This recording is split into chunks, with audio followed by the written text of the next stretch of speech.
Elbette Millet Teлекanalı müzeyimizin hayatında pek büyük rol oynuyor bugün gününde. Çünkü Millet Teлекanalı bu biz için her gün algan malumatlarımız, bizim halkımız hakkında, onu yaşayışı hakkında, onu siyaseti hakkında, medeniyeti hakkında en güzel, en meraklı bergen malumatlar bu elbette bizim Millet Telekanalımız.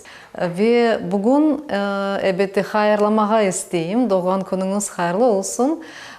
Yapkan işlerinizde her vakit Allah sizge yardımcı olsun. Ve sizin elbette işinizde yapkan haberleriniz meraklı olsun, yapkan programmalarınız herkes baksın ve herkes sizge yardım etsin ve kol tutsun. Ve bizim Kırım Tatar Medeni Tarihi Müzeyimiz adından sizin kollektivinizge hayırlamağa isteyimiz.